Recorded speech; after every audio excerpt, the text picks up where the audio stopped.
小北，小北，这位同学，你可能认错人了。这位是乔瑶老师，他的演讲会已经结束了。我知道你就是小北。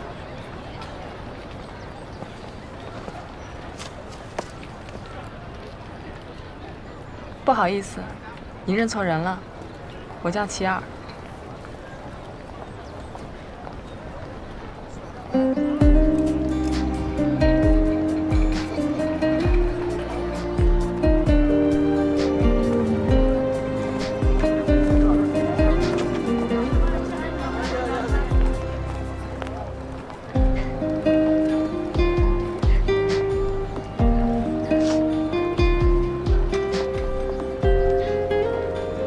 喂，软软，我看到他了，我确定就是他。一会儿看我怎么知道他的人碎。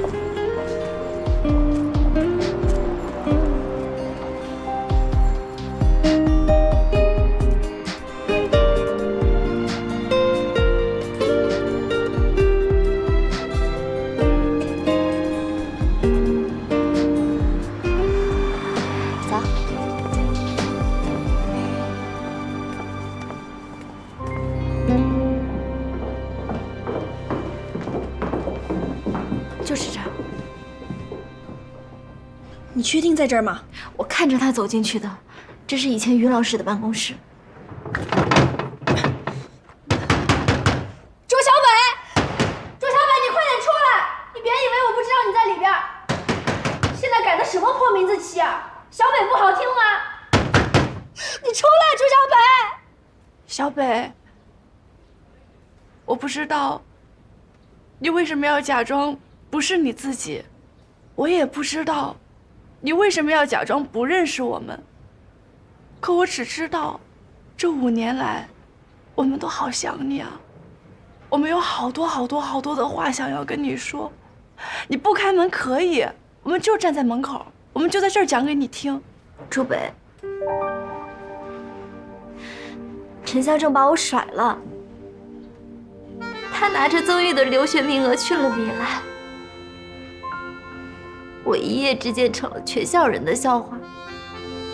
我那个时候在想，要是你在我身边就好了，你一定会跟我说：“韦爱妃，你别哭了，再哭就不漂亮了。”我们约好一起去看《建国大业》，你还记得吗？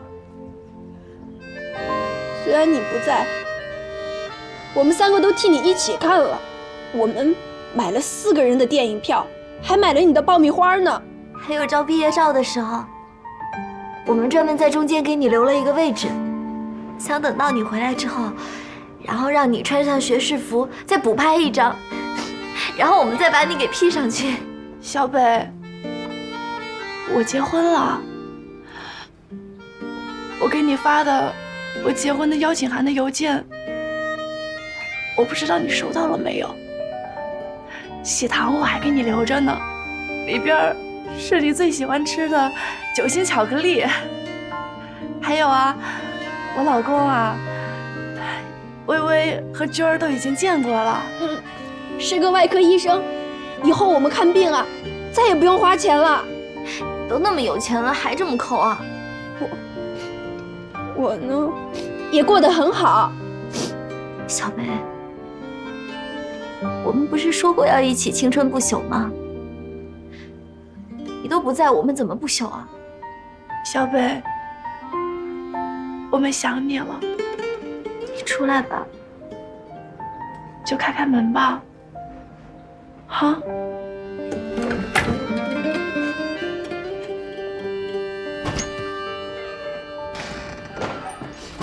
小北，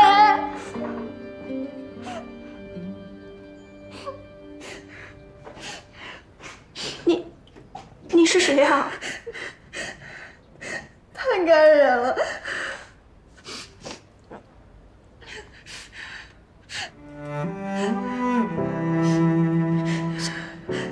小北，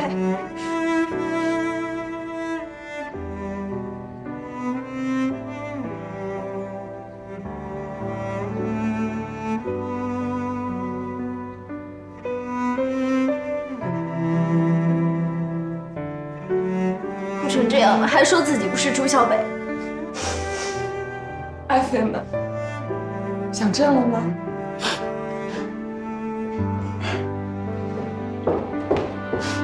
希儿，老子给你耳光，反正我走了不管了。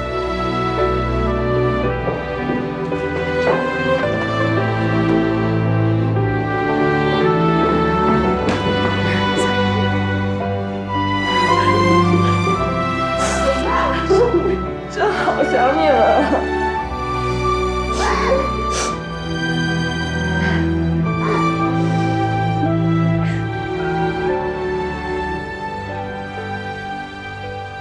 干嘛呀？说，干什么？我投降，我说还不行吗？我说还不行吗？哎呀，啊西！其实吧，我也不是故意想瞒着你们不承认的，我一直想当一个老师，你们知道吗？好好说话。哎，装习惯了这么多年。哎，我挺想当一个老师的，现在也算是实现了这个理想吧。你说，如果要是我承认了身份，让他们旧事重提，毕竟当年我被开除这件事情，在很多人看来不是什么光彩的事儿，是吧？其实你当年也没做错什么呀，楚北，你怎么能把我们大家都丢了呢？薇薇，多一件事不如少一件事嘛。小北他想的其实也有道理，还是我们家柔柔比较善解人意，懂人心事，真是我的好爱妃。我可是已婚妇女了。已婚？对哦，这都已婚了。哎，说到这件事情，你老公什么时候回来？放心吧，他今天加班，肯定不会回来的。那不早说，那还拘着干嘛？我看见天空很蓝，我的心里只有你没有他。我的情在这里，他永不嫁。有太多遗憾。我的眉毛为了你画，我的眼睛为了你眨，我的心里没有他。我怕我没有机会跟你说一声再见，因为也许就再也见不到你。明天我要离开熟悉的地方，和你要分离，我眼泪就掉下去。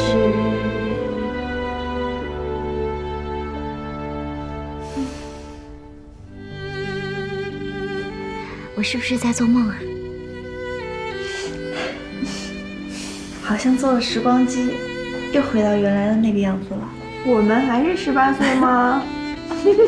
现在你们都是妇女，还装什么18岁？朱小北，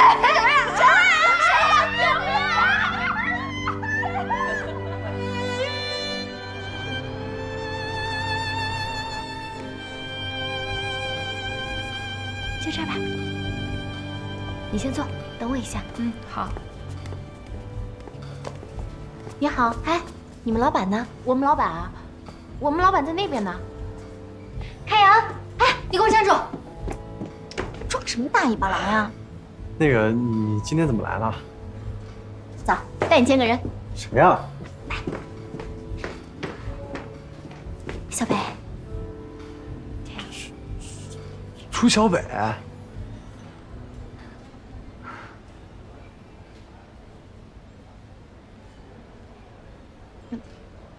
站着干嘛？坐呀，快坐。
小琪儿。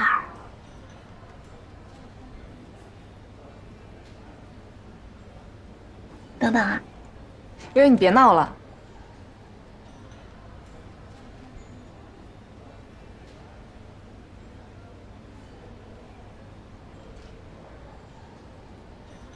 开阳，微微，你这样有意思吗？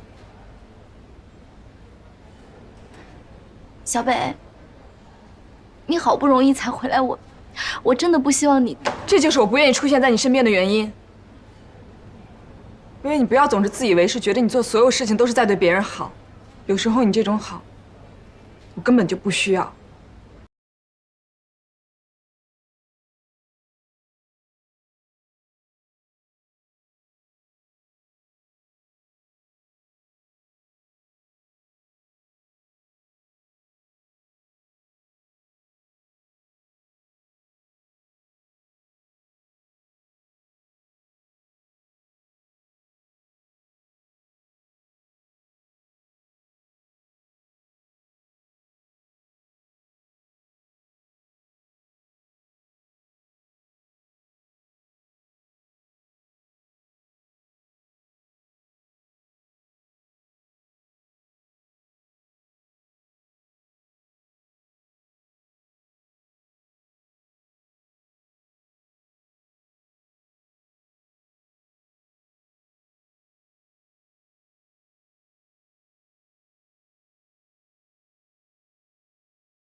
反了，我不是你的玩具，你不想要，就把我送给别人。我也是一个人。开阳，我没有把你当成玩具。如果我早知道我现在生活是这样一团糟的话，其实当这间咖啡厅的老板娘也挺好的。可是开阳，这就是生活，我们早就已经做好了选择，没有重新再来一次的机会。其实曾经有一刻，如果我可以勇敢地向前迈一步，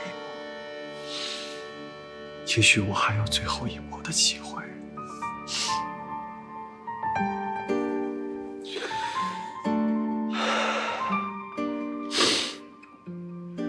但是我知道，你心里面的那个人不是我，永远也不可能是我。我们的相识是那样的青春无畏，那样的兴趣相投，那样的珠联璧合。就算你狠心的拒绝我也无数次的下定决心要离开你，但到了最后，我还是害怕会失去你。我只好在背后默默地守护着你。你哭，我给你擦眼泪；你笑，我陪着你一起笑。这么多年，我也真累了。我现在也明白了这个道理。爱一个人7、8分就好了。我对你的爱，就是因为太满了。你累，我也累。所以相对于爱情来说，我现在以朋友的身份在你面前特别好，这样这份感情，我们可以更长久一些。开阳，就是因为你是我最重要的朋友，我才希望你知道朱北为你做的一切。因为任何一个人都不应该懵懂无知，无所顾忌地接受别人为你做的一切。我是这样，你也一样。你知道吗？在上学的时候，朱北每天早上都会为你早起2个小时，就为了跟你一起打篮球。他每天晚上都不吃饭，是为了跟你在麻辣烫偶遇。我从来没有和朱北吵过架，唯一的一次是他为了保护你。那你明明知道他对你好，你为什么要这么对他呢？就微微，你做人太自私了。许开阳他也是人，他也有心，他也会疼啊。我知道开阳对我好，不代表他对我好我就要喜欢他吧？喜欢是2个人的事情，不可能因为他喜欢我就喜欢他。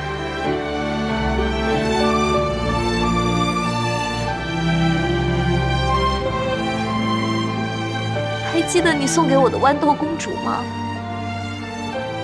被你丢掉了，被我忘记了，可是却承载着朱北所有的爱。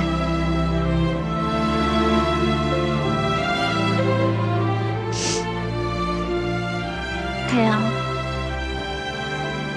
我们不要再顾影自怜了。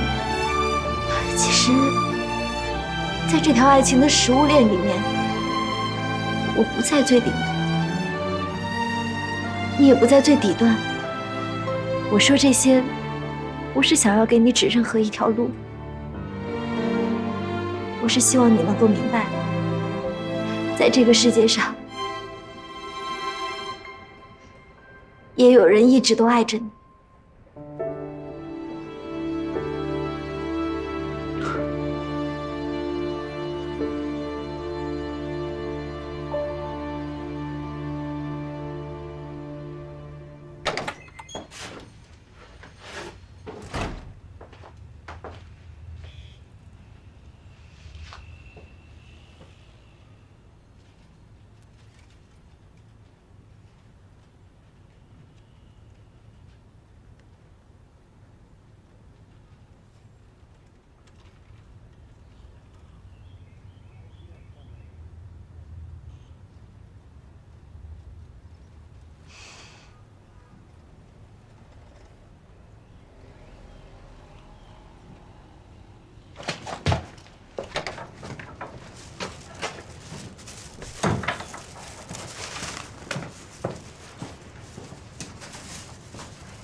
张开，张开！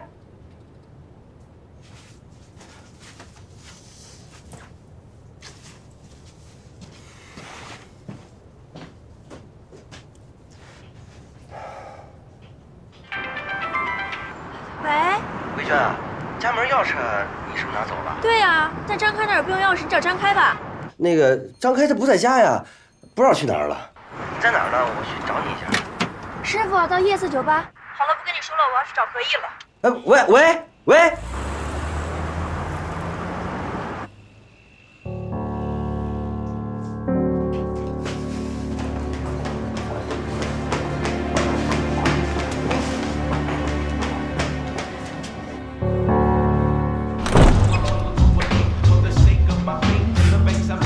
你过来一下，我有事跟你说。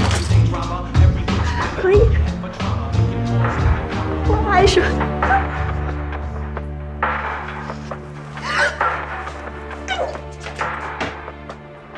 李维军，别在那儿演你那些楚楚可怜给谁看？我何意出来玩这么久，你也算是高手了。这一路过来，你是处心积虑，步步为营。演，继续演。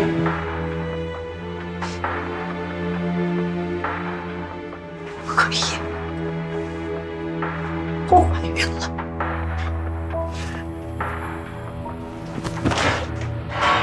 你给我打开！差不多得了，别太过分。我请你给他留点自尊心。哈，这不是装修工人吗？李维娟，你连这么大岁数的装修工人你都不放过啊？可以。我真的怀孕了。怀孕就他妈打了！2万，2万够不够？我这干嘛？杀人！杀人！别动啊！走啊！走！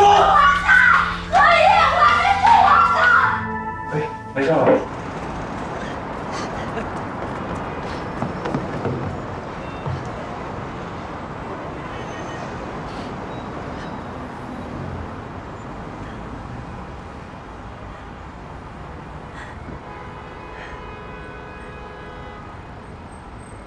吃不到的醋最酸，先动心的人最惨。你不是问我，爱他的人还是爱他的钱吗？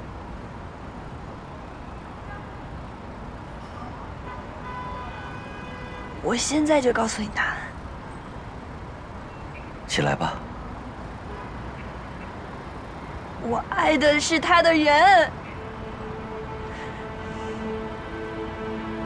这场爱情游戏我输了，输成了现在这副样子。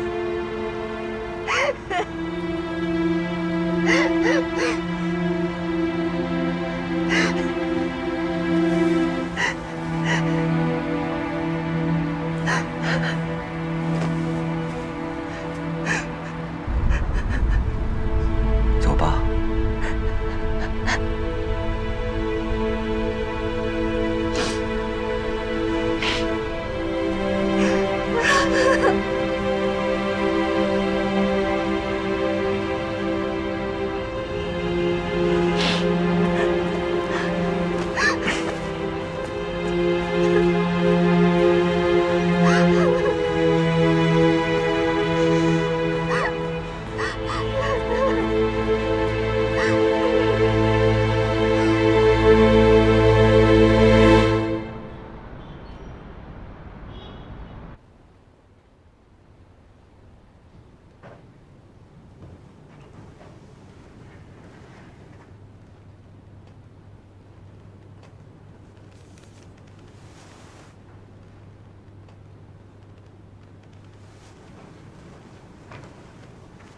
还忙着呢，就是回来拿点东西。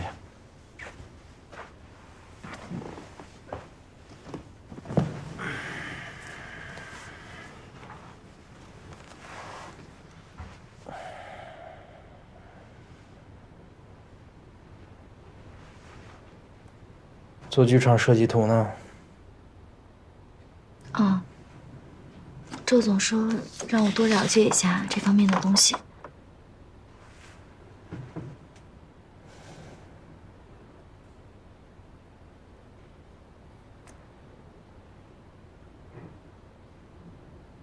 你还有其他的事情吗？在这儿歇一会儿就走。别睡着了。你要是实在想睡的话，去后面那个休息舱吧。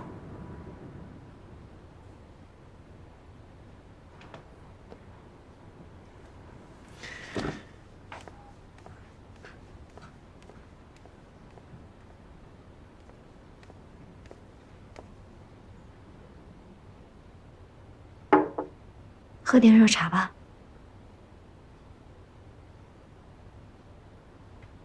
等你清醒了就早点回去。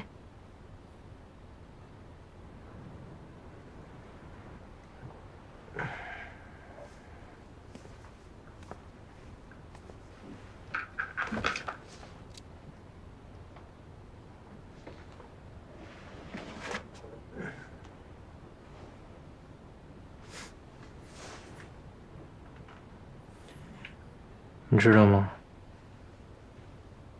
这是你第一次给我倒茶。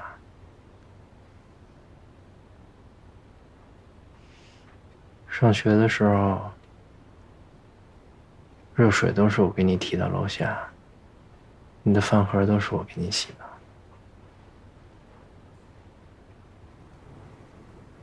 你喝醉了，说这些干什么？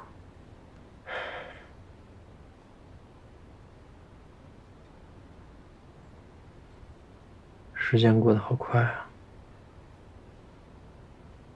一转眼4年都过去了。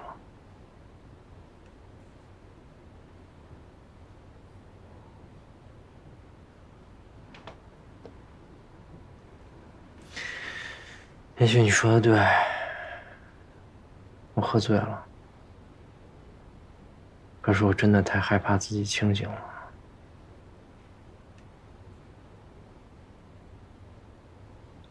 你跟谁喝酒啊？怎么弄成这样啊？西北区的赵总，哎，你应该记得他呀。我没什么印象。怎么会呢？我刚来公司的时候和他一起吃饭，你们俩就对面坐着，一整顿饭他就直勾勾的看着你。有吗？你记错了吧？我怎么可能记错啊？那天你上身穿了件白色的 T 恤，下身穿了一件淡绿色的短裙，上面都是点点的那种，头发是梳起来的。哎，就戴了和今天一样的耳钉。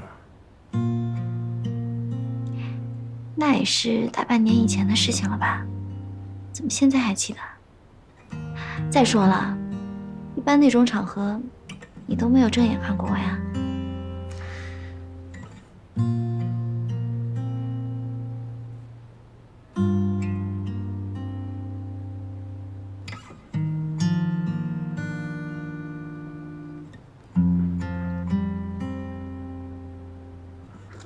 对了，你的戒指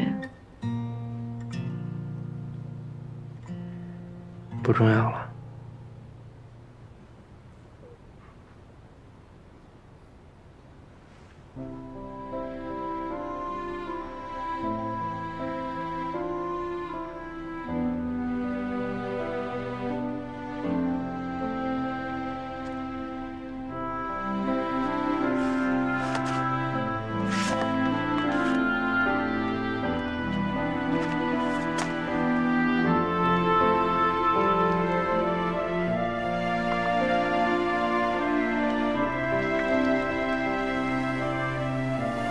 尽管我知道我们永远无法回到过去，但这陪伴的幸福一点点无声无息地蔓延，温暖了我。我太渴望那簇微弱的喜悦的火苗，摇曳的，风一吹就会熄，但这毕竟温暖了现在的我。我们为什么不可以选择自己的记忆，记住快乐，忘记悲伤？难得糊涂。我毕竟曾经爱他，我多么想永远记住这1分的甜，忘记9分的苦。因为我真的已经没有力气再去伤心了。谁又不想重新走回阳光底下呢？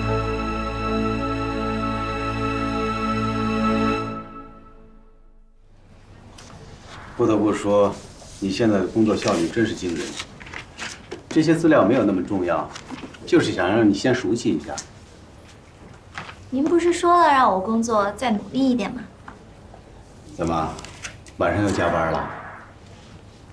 年轻女孩子晚上应该多一些自己的私人时间。师傅想到哪儿去了？家苑大厦那个项目之后，你和林经理还有联系吗？很久都没联系过了。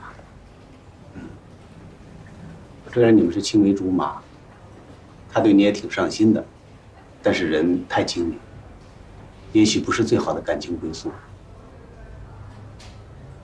对了，上个星期1连2天的晚上，我在这儿加班，都碰见了陈助理。我问他有什么事儿，他说看见我在，想跟我聊聊。可是坐下来没说2句话，他又走了。这个年轻人还真有意思啊。是挺有意思。什么事儿？周总，工地出事了。怎么了？星茂投资分公司在建的高楼脚手架突然散落，4个人重伤。老冯，我也没想到，这次怎么能弄成这样？我那是真的压不住了。你这次可一定要救我呀！你捅了个大篓子，你知道不知道？这是牵一发而动全身的事情，你怎么敢在建材上面动脑筋？账目做得那么难看，漏洞连连，我怎么帮你？我们分公司和你是紧密相连的呀，如果我出了事儿，你也难逃干系呀。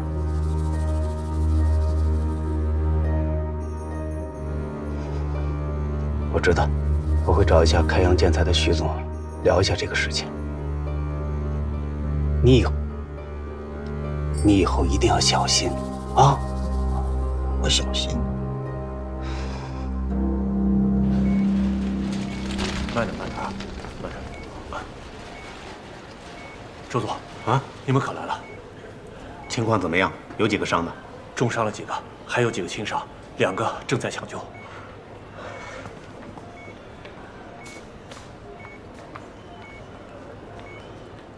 陈助理，你在这个地方盯着。政委，我们去抢救室。好。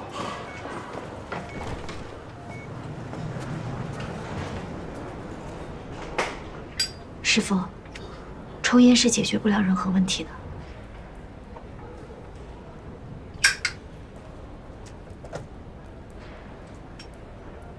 师傅。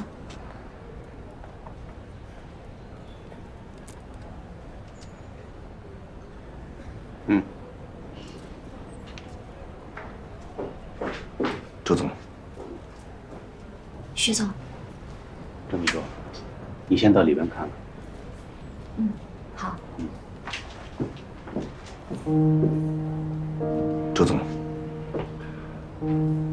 徐总，这件事情不用我说你也知道，冯总应该负很大一部分责任，但是建材是你们提供的，所以我们双方都要承担。您不用说了，周总。我明白您的意思。徐总是聪明人，这件事情，只要我们双方做好本职工作，不难解决。您放心，周总，我知道该怎么办。你回去吧，现在事情还没有到非要你出面的时候。那我先走。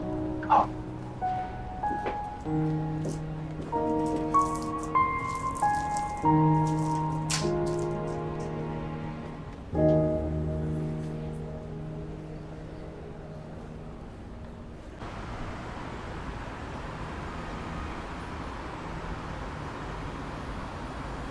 周总好。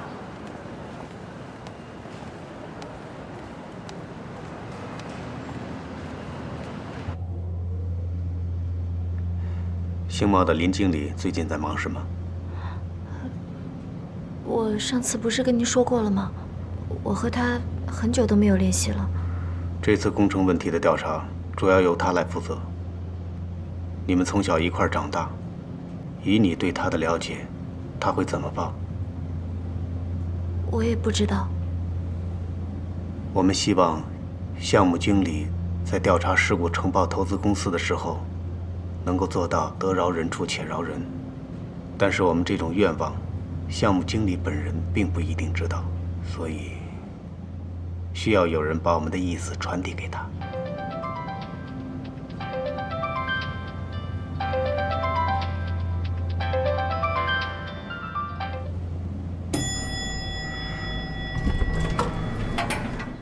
走吧。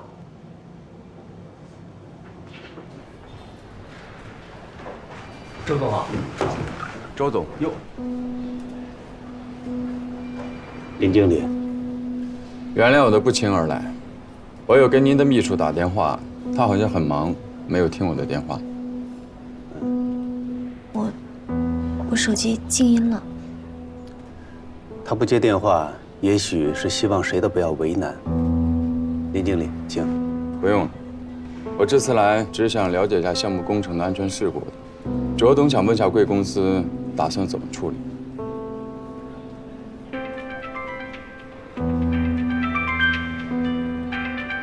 是调查小组。快接。是。明白了。好的，我会马上跟周总转达的。谢谢。贵公司的办事效率比我想象要快很多啊。说。事情已经调查清楚了，是分公司的经理助理，他承认了错误。开阳建材并没有以次充好，都是因为他工作上的疏忽，才造成了这次的事故。看来事情圆满解决了，也算是给林经理一个交代。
师傅，您的咖啡。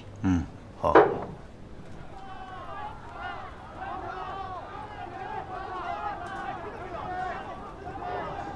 朱总，魏姐，不好了，楼下有一群工人家属在闹事。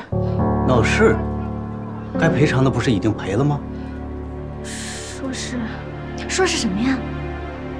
说是咱们星辰跟开阳建材有内部交易，建材以次充好，还什么？还试图掩盖真相，用钱收买人命。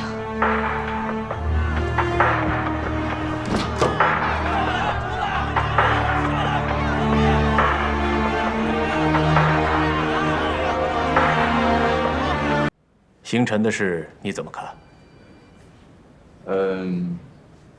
星辰集团这次事故，虽然由分公司的经理助手承担了责任，但绝对不像表面上看那么简单。许建国和冯德生是这次事故的关键人物，却没有出来表态。再加上事故家属闹事，明显是人为安排的。因为家苑大厦的项目，我们刚刚在政府面前有谈项目的底气，所以，如果这个时候星辰有了问题，我们会被拖累的。董事长，这件事情我一定会调查清楚的。很好，我没有看错人。星辰是建筑行业里赫赫有名的龙头企业，调查工作一定要谨慎，不能有任何干扰。相关的资料我会让秘书传到你那儿的，不要让我失望啊。放心吧，卓董。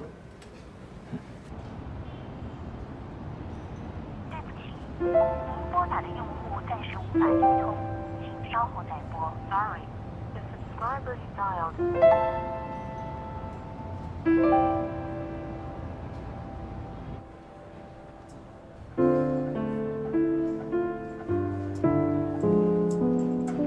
同学你好，我想问一下，齐尔老师是在这里上课的？他在114教室上课。哦，就是前面那里是吧？对的，对的。谢谢啊。哦，没事。你们听我讲这些，可能觉得有些搞笑，但实际上，建筑之所以存在的意义，就在于它与人之间的关系。如果我们可以妥善的使用它，那么它的生命力才可以延续下去。我们可以举个例子，譬如说，在巴黎老城区，那些上百年的住宅。至今还被人们正常的使用和修葺，没有听说过有哪个老房子专门被腾空了，做成只能看不能用的死房子。就连罗马竞技场还时不时的举办一些演出的活动。这个古建筑呀，它其实就和古玩一样，要看工、看料、看包浆、看沁色，最重要的是要看是不是被人类妥善的使用和把玩过。这建筑它不是名器，不是阴宅，如果把它脱离了和人之间的关系，那它自然就成了一个大而不当、碍眼的东西。那么保护起来，自然就更加困难了。哎，齐老师，你说如果我住到了故宫里去，你愿意跟我一起去吗？可以啊，只要你住得进去，我还可以陪你在故宫打篮球呢。钱老师，您长这么漂亮，还会打篮球，我可不信。你要是不信的话，咱们切磋一下。好啊。齐老师，有时间吗？我们打一场。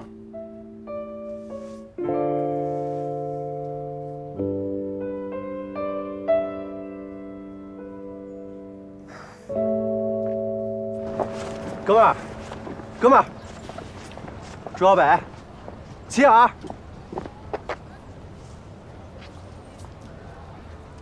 你不要听微微胡说八道，我这个名字和你一点关系都没有。哎，我来就是想要告诉你，你别把微微做的事情放在心上。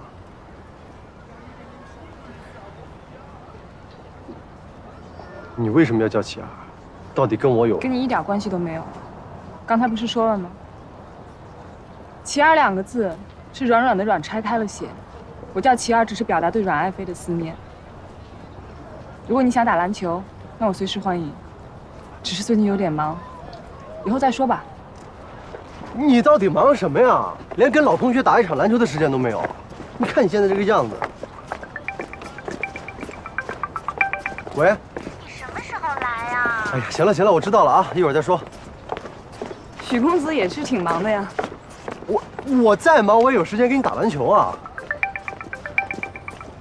喂。露露、娜娜他们都来了，你倒是快点。行了行了，我知道了啊，一会儿再说。哎，不是都跟你说了吗？不用来接我了。你一个女孩吧，自己不安全。啊，上车。还挺像女孩子的。那不是齐老师吗？齐老师有男朋友了啊？那这样我们不就没机会了？哎，小子，你们2个才多大呀？居然敢打老师的主意！你还不是知道学校来，你追不上齐老师。哼，我追他。拜拜。拜拜。拜拜。哎。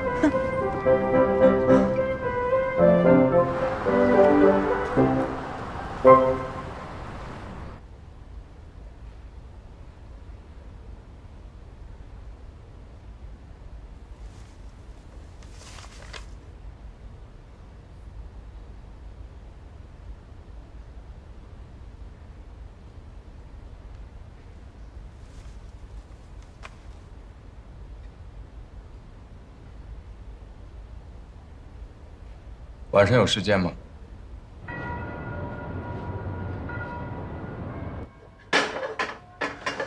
哎，你说的对啊，在外面吃多没营养啊！哎，你尝尝，我今天做的排骨好像有点甜。你先吃吧。吃我吃。喝点什么？你有什么？只有啤酒。我要你身边那瓶啤酒。哎，你真的一点都不吃？我最近胃可不好啊。少来了，你太没良心了！哎，在米兰你少吃我做的菜了。你在医院里都那样了，你还给我抢排骨呢。无事不登三宝殿，有什么事儿找我，你直接说吧。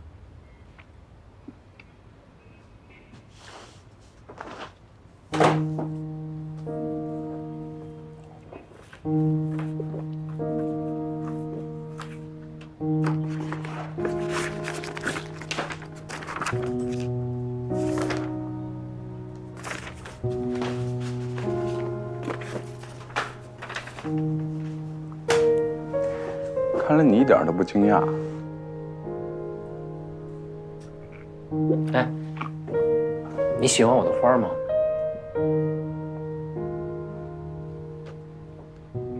你怎么喜欢这种花？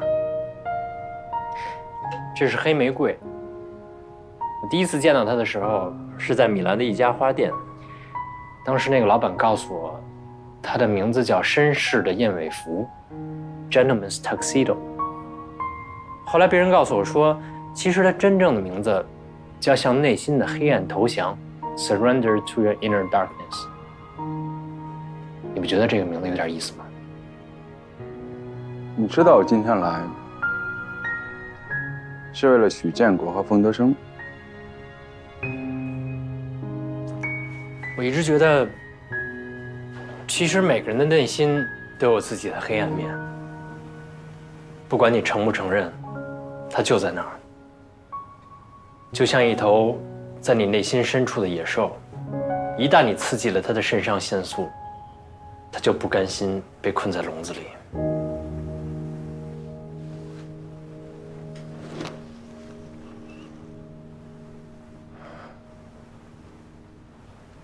你知道什么？或许我应该问，你做过什么？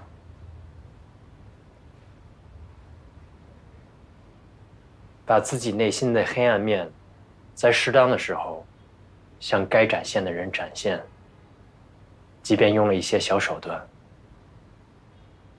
也不是什么问题。更何况，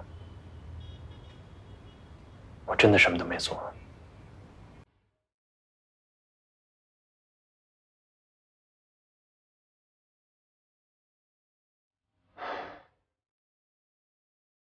陈小正，你的人生终于出现了1厘米，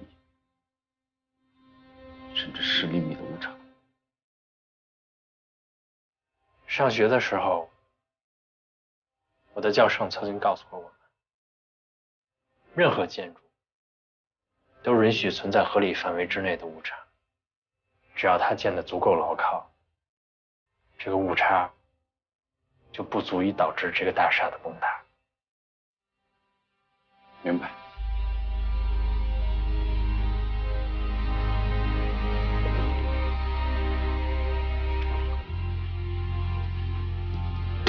谢谢你的酒。林静，当你知道卓董事长明知道家园大厦财务有问题的时候，仍然同意收购，你内心难道没有一丝丝不甘心吗？你难道没有冲动想向这个世界大声地喊，原来还有对和错这件事情？你猜？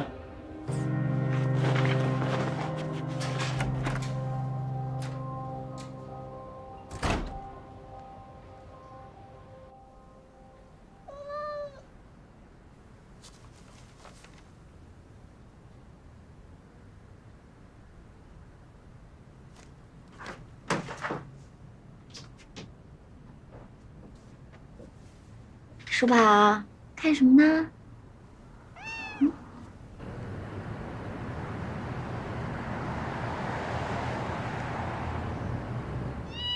又谎报军情。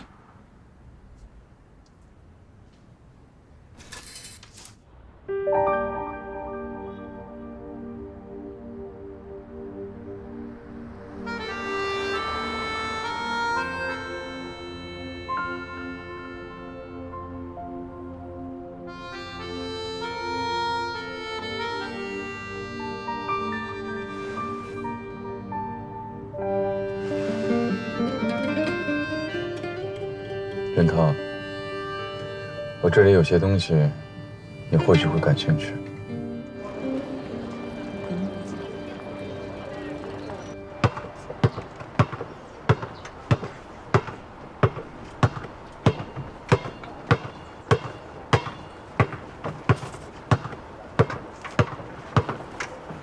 哎，晴儿，齐老师再见，拜拜。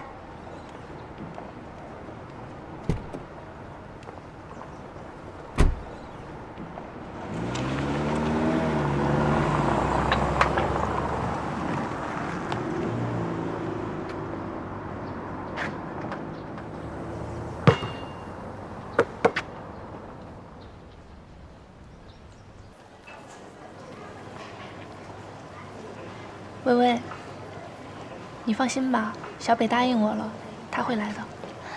真的吗？还没有开始吃，味道就这么大，赶紧喷一点去味吧。哎，李慧娟，你这是胖了不少啊！最近日子是不是过得挺好？哪儿胖了？不可能。Hello， 小贝。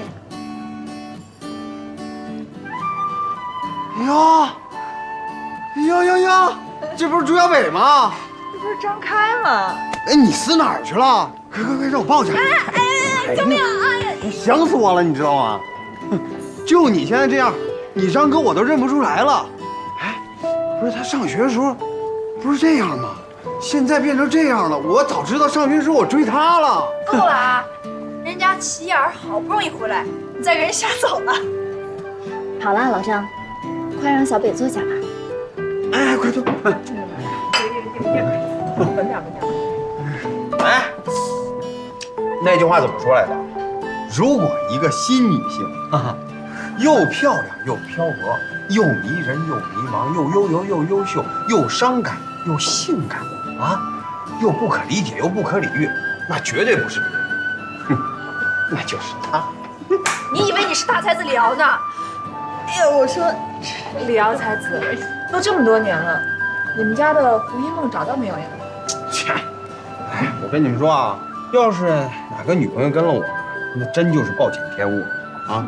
这俗话说得好，一旦男人看过玫瑰，哪还能看得上野草啊？哎呀，要是找错了，就像那老于似的啊，老婆孩子全跑了，人财两空。哪个老于啊？我跟班。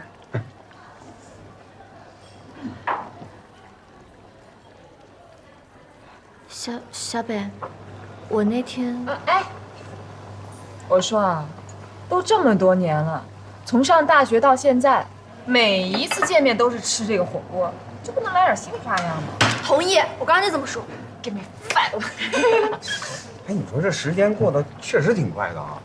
想当初你们4位213，可是在我们学校的4大美女啊，叱咤风云，独占鳌头。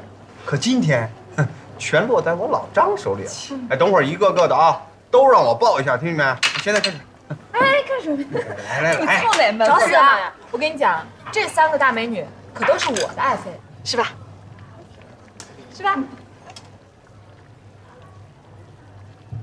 是不是啊？我也摸一下。来，青春不朽，喝点小酒。老张、软软、娟儿、小北，当我再次回忆起这一刻的时候，我才发现，这竟然是我们5个最后一次这样人齐又这样开心地聚在一起。这些最美好的时光总是转瞬即逝，而那些我们每一个人掩埋在心中不想被任何人发现的秘密，却被无限地放大，直到最后吞噬了我们整个青春。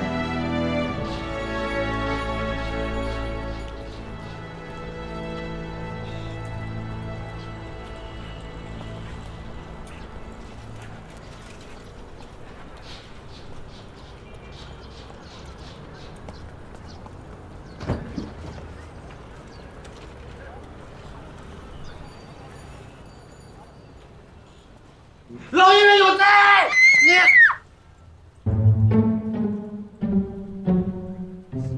李慧娟，你跟踪我干什么？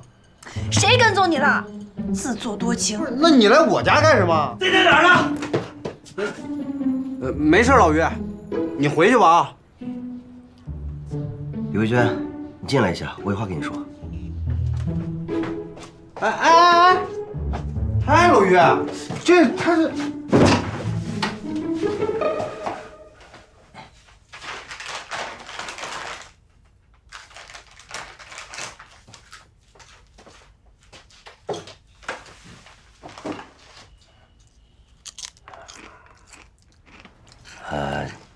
你还要在我家住多久啊？我说你还要在我家住多久啊？想住多久住多久呀？不是，我当初啊是可怜你，所以让你住在我这儿过渡一下。这并不是代表你不工作、不交房租，我供你养你一辈子。我是你老师，不是你爸爸，我没有这个义务，你知道吗？袁洪博，我就没有见过你那么小气的男人。我还从来没见过你这么没脸没皮的女人呢。我不就住一会儿吗？你至于吗？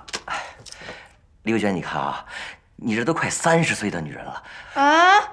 谁30啊？20多岁的女人了又没什么工作，还挺着个大肚子。你的人生目标是什么呀？你就这么浪荡一辈子吗？你难道就想找一个这个中年丧偶、不能生育的老男人，而且正巧呢还喜欢你这种这个买一赠一的女人吗？袁洪博，你说话怎么这么过分呢？有什么资格说我呀？你一把年纪了还自称高学历，就混成你现在这个样子，老婆没了，孩子也没了，还好意思说我还觉得你丢人呢。再说了，是你让我来住的，我才来住的，这破地方我还不稀罕呢。破地方，冬冷夏热，脏乱差。你要房租是吧？我给你，我的一个包1万多，够你租1年的房租了。别说是露宿街头了，我就是去找个老男人也不求你。你看，你说到最后还是想依靠男人，你就不能说一声我要靠自己？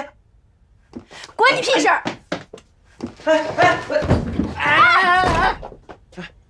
李桂娟，李桂娟，你让我捋一下啊！你住老于这儿，你还怀孕了你还跟你前老公分手了。不用你管！哎，光着脚你大冷天往哪儿跑？你踏踏实实的去。你说你怀着孕，外边那么冷，你就住在这儿啊？老于，还愣着干什么？把包给人家。拿着你的被窝，跟我上楼。快点啊！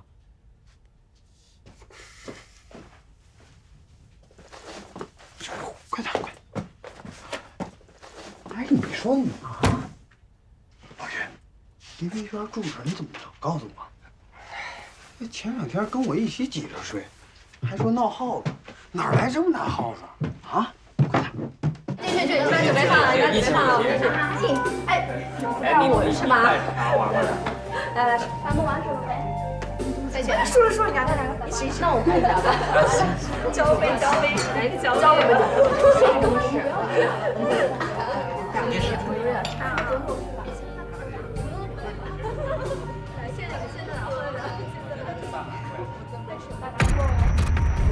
开阳建材总经理徐建国因涉嫌以次充好贩卖劣质建筑材料，导致工地事故，造成多人重伤，1人昏迷不醒，现已经被检察机关扣押。以上是本台记者现场报道。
师傅，您的饭。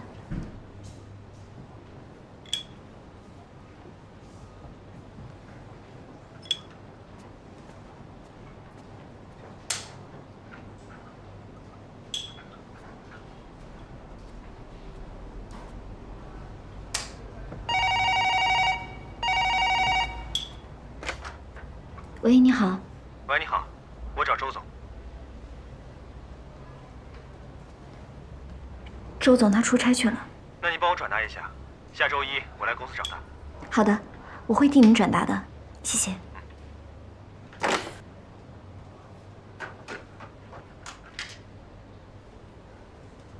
师傅，有人煽动民工家属闹事，想把事情搞大。老冯和老许现在都在接受调查。本来这件事情最坏的结果，就是分公司被吊销投标的资质。可是，在这个时候，有人拿了一大堆资料，交到检察院去，说开阳建材以次充好。问题是我不知道，检察院还知道什么？周总，我们调查清楚了，是新茂的林静，他和检察院的任检察官是大学同学。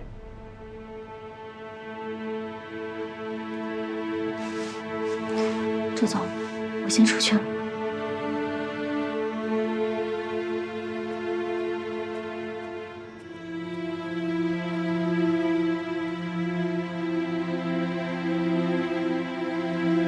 老李，我心里清楚我自己的事儿。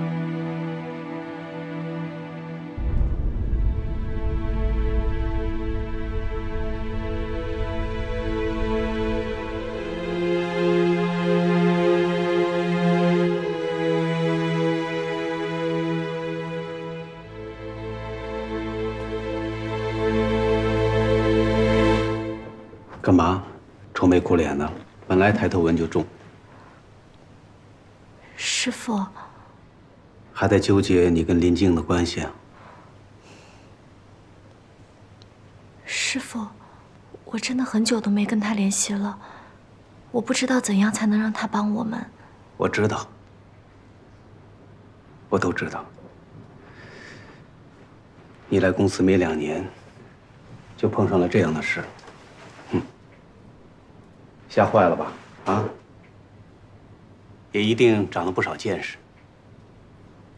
师傅，我还是不明白，如果我们是清清白白的，为什么要害怕检察院来检查呢？星茂能把我们怎么样？清和浊的界定，有的时候真的很模糊的。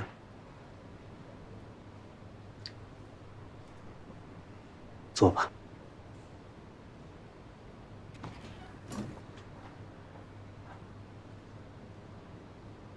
现在是一个特殊的时候，我想有必要让你知道，你师父到底是一个什么样的人。师父，一日为师，终身为父。当年我跟老冯，就像今天我和你一样，你能明白吗？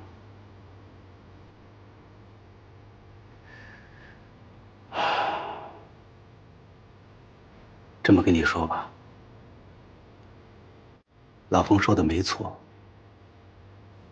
没有他，就没有我争取的今天。人有的时候出发点是好的，但是我承认这次我失误了，在某种程度上，我确实纵容了他，也默许了他。贝贝，你知道吗？大学刚毕业，我就被分到工地上当了个技术员。我心里边有自己的底线，也有自己的原则。可是突然有一天，我发现，跟我同批分来的大学生都已经混得很不错了，只剩下我一个人还在工地上熬着。当时老冯是我的经理，他拉了我一把，慢慢的我就懂得了人情世故，才有了今天。贝贝，你知道吗？你跟我当年刚毕业的时候太像了，性格当中最纯真的，这是最难得的，同时，他也是最容易吃亏的。好在，你比我当年聪明，很多事情，你都有自己明晰的判断。师傅，不是聪明，我只知道如果没有您，未必会有今天的政委。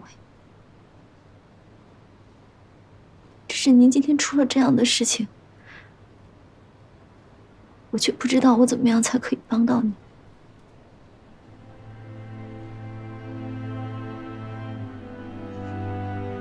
你知道吗？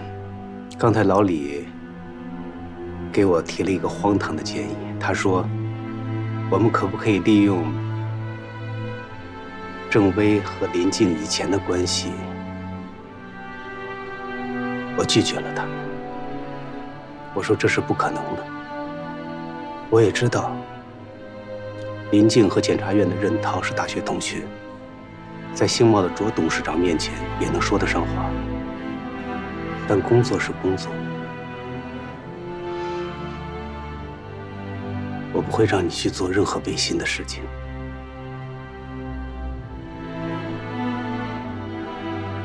我告诉你这些，就是想给你提个醒。以后不管是老李，或者其他任何人再给你提这件事，你可以直接拒绝他。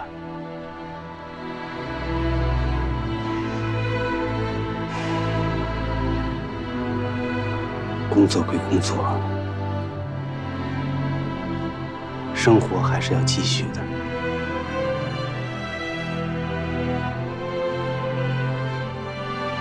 好了，薇薇，一会儿快去食堂吃饭吧。去晚了，你最喜欢吃的油焖笋就吃不到了。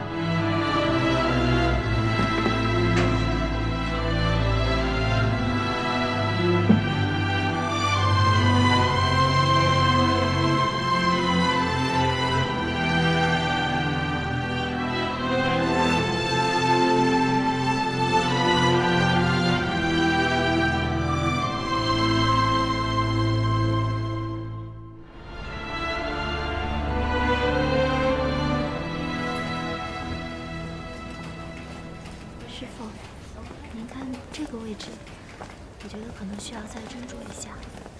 周总，您好，您就是周曲先生吧？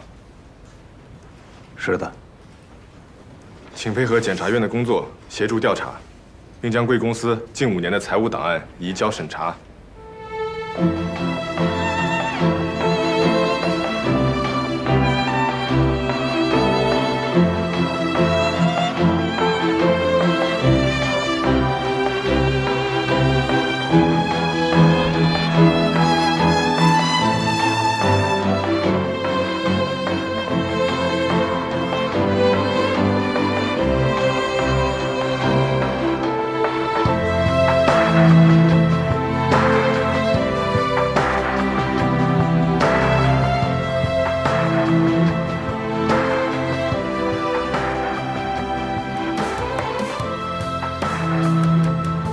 都回去工作吧。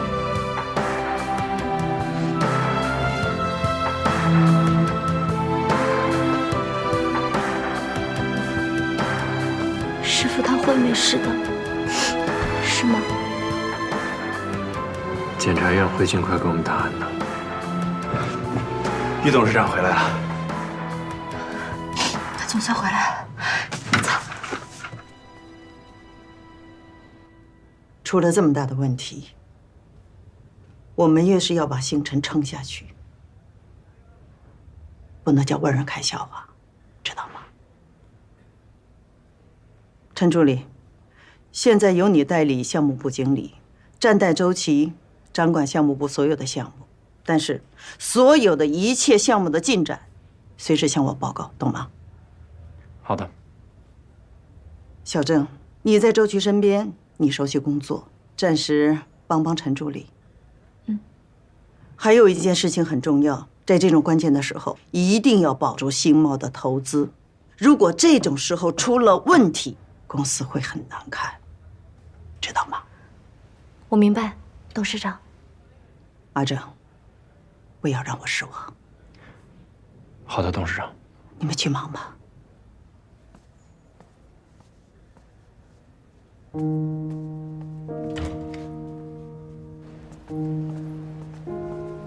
恭喜啊，陈经理。暂时的。你好，师姐好。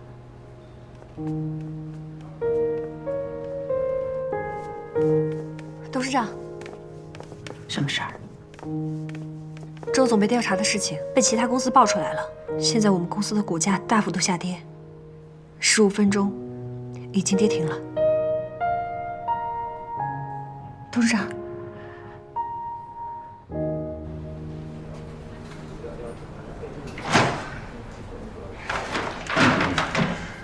周总被带走了，董事长又生病，公司股票跌停，公司会不会垮呀？你当星辰是什么呀？破船还有3千钉呢，瘦死的骆驼比马大。你觉得公司能挺过去啊？那我就不知道了，我估计董事长现在也是热锅上的蚂蚁了。那怎么办？哎，要不要找下家？找什么下家呀？咱好不容易进了星辰，你真的要走啊？我也不知道。哎呀，好了好了，我看这都是暂时的，大家还是把心放稳啊，没事没事。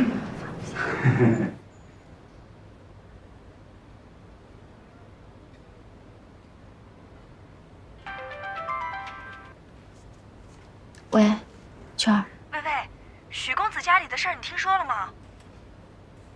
哎呀，我怎么把这件事情给忘了呢？开阳他现在怎么样？他不见了，我们到处都找不到他。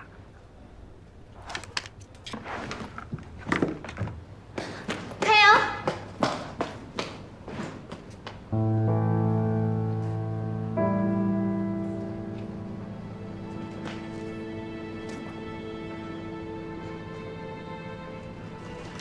老张，老张，开阳呢？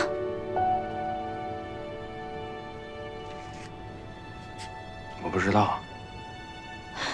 这个许开阳，就算他家里真的出了什么事情，他也应该知道这个咖啡厅已经是他唯一的事业了，怎么能说不做就不做呢？你赶紧给他打电话，我去跟他说清楚。之前跟他说的都白说了吗？打电话呀！你把手机拿出来，我带他。他根本不接我电话，走的时候就发了一条信息，让把咖啡厅兑出去，然后钱打到账户上。要不是阿姨生病做手术急着用钱，他根本舍不得把咖啡厅兑出去。可是娟儿跟我说，他爸出事之前给他留了一笔钱。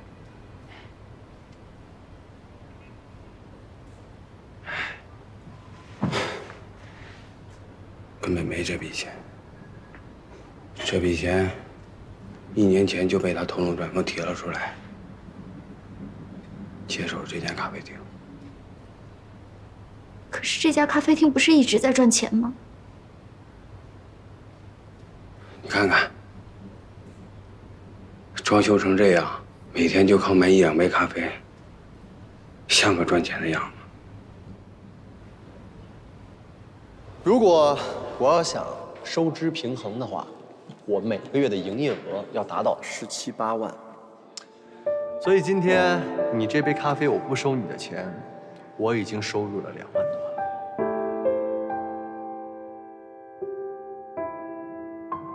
人生的旅途中，每个人演出的时间都是规定好的。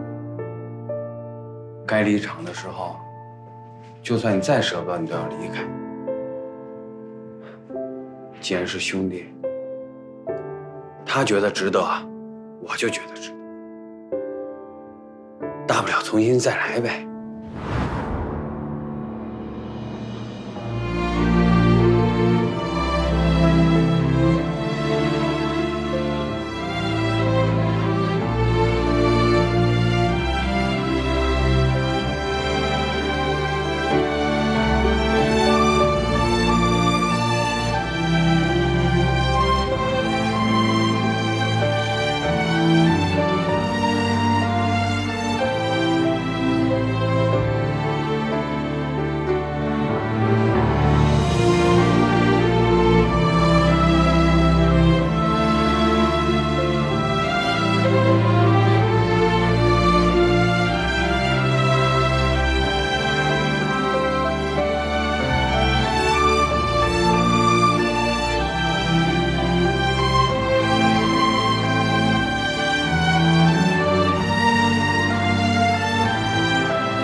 想来想去，就只有用这个了。上次被你用奖杯砸了，再创意一点，就只有砖头了。你放心，只要你给我留口气，我就跟警察说这是我自愿，你是被逼的。嗯。